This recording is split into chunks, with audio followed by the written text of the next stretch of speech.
Francisco, President of the Scientific Council of the University of Luanda. Ladies and gentlemen, we are gathered here this morning to listen to a unique SADC public lecture to be presented by the 5 highly qualified and experienced individuals whose focus is building research capacity and innovation ecosystems for a sustainable, industrialized SADC economy in the sub-region. As we all know, and as opined by Halden, in its education, the soul of a nation mirrors itself, because our concern should be with the quality of that education to prepare graduates for the future world of work in both the private and government sectors. For us in Zimbabwe, a heritage-based education 5.0 is our vision and methodology for redefining, rethinking, and reimagining the form, the content, and orientation of our education system from primary to tertiary education and university education in particular. Our first speaker this morning, ladies and gentlemen, is Professor Paul Mafumo, who is the Vice Chancellor of the University of Zimbabwe, and our host in this fine institution and fine facility.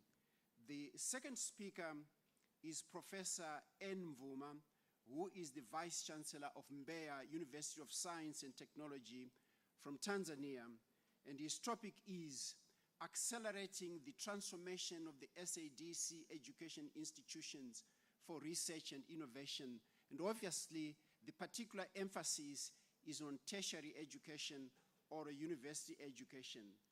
We give him the opportunity to make the presentation as well later on. The third speaker is Professor Andres Maukoa Malata, who is the Vice Chancellor of Malawi University of Science and Technology, and the topic is accelerating the transformation of the SADC institutions for research and innovation. So the first speaker is Professor Dr. Paul Mafumo, our Vice Chancellor of the University of Zimbabwe. Professor Mafumo, thank you, sir.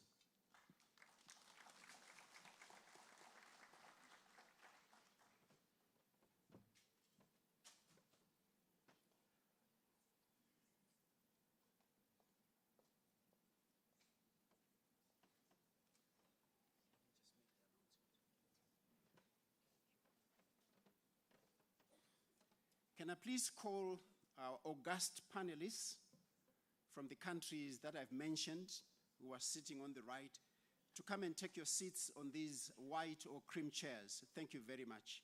Muito obrigado.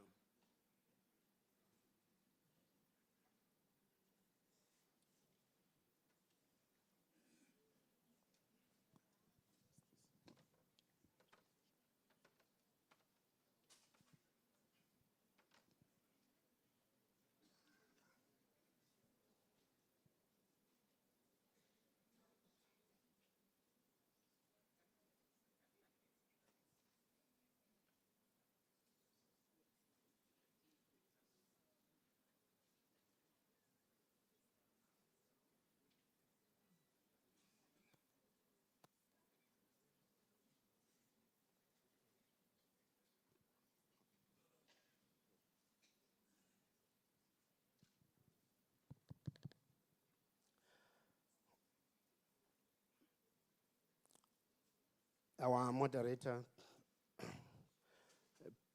Professor Jimbo. I want to thank you, our Director of Ceremonies, Prof. Tagwira. I want to thank you. Allow me to observe the protocol as earlier announced and go straight into the presentation.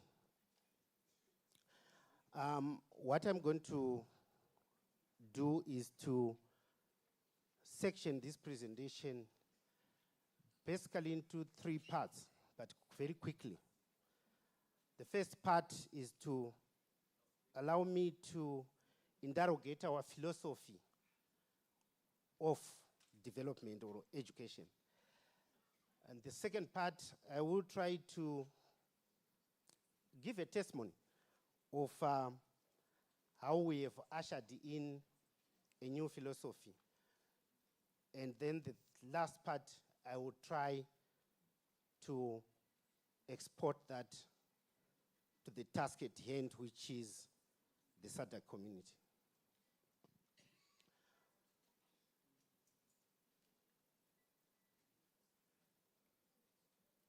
First, I think we want to appreciate that the very reason for most of the work that we do, we are seeking change for the better. We are seeking to have our socio-economic development path advanced. We may use different words and so on, but I think that summarizes it. So if we look at the aspirations of SADC as a community, we will see that the objectives are very clear. We are fighting poverty and hunger. We are trying to create opportunities for people to better their lives through employment, good health, infrastructure that we develop, just the standards of life, and also to have peace and freedom, to be our own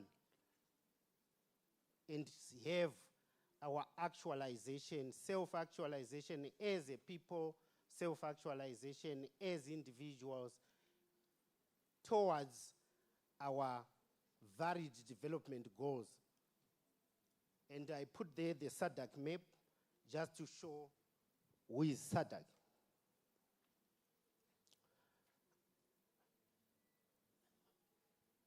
I would say it is clear that SADC is all the basic ingredients for driving its industrialization. The industrialization agenda for SADC was set quite a couple of years back. And we do have the richness it takes. The first thing that I consider to be very important is its people. We have a resilient people, very hardworking people. So the first asset we have is our people. We do have our agriculture, our forests. We do have our climate, relatively good climate, challenging in some parts, but we do have a climate that we can see our agriculture grow. Our minerals, it's always baffling to see that SADC, as most of Africa, is rich in diverse minerals. We also have our tourism, which is parts of our heritage. We also have what I call time. We have a youthful population.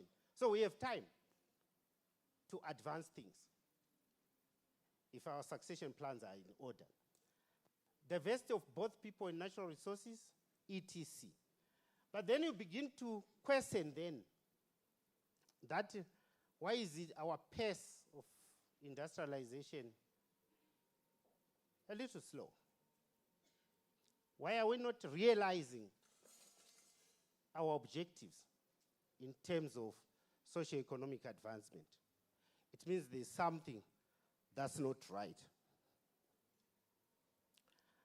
And this brings into question the education philosophy and design.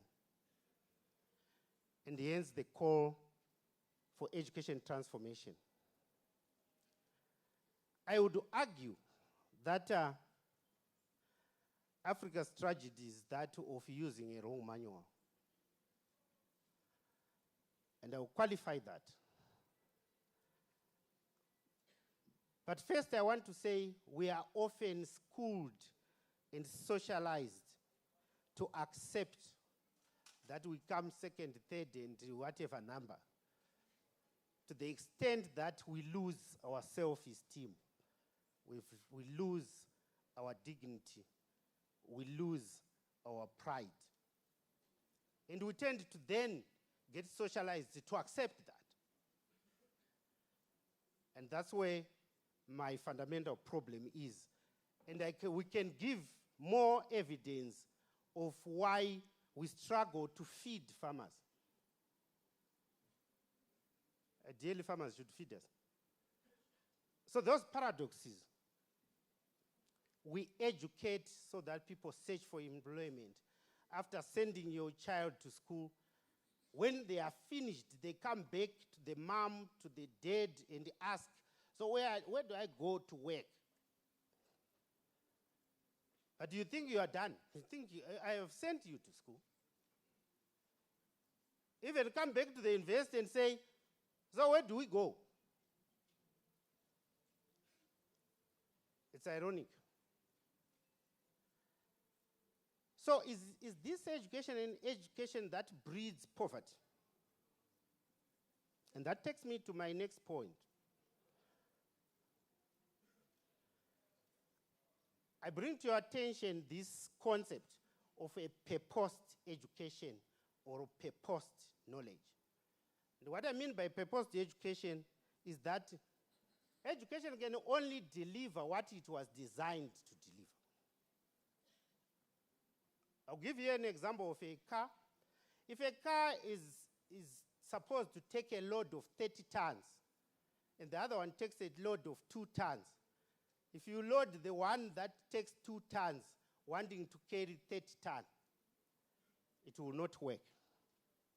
If a car is designed to have a speed of 100 kilometers per hour, and you try to push it to 160 kilometers per hour, it will not work because it was designed to take that speed.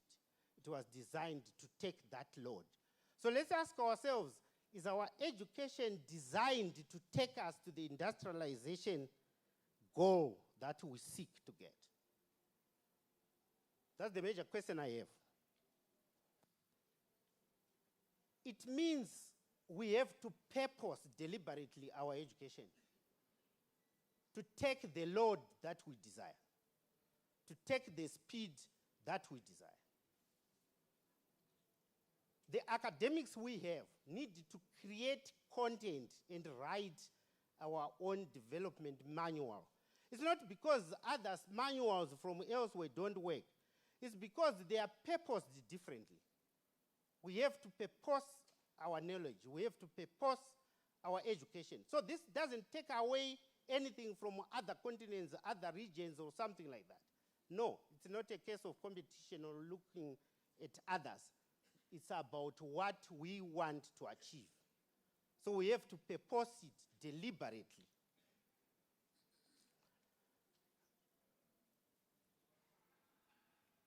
This text led me to our case study that I'm using as a case, which I've called a presidential challenge, to just say, if you don't produce goods and services, our education will not take us anywhere. So there's a sense of wanting to purpose the education. And going further to introduce a new philosophy of a heritage-based education 5.0. It's not a curriculum, it's a philosophy. We then, as universities, underwent a radical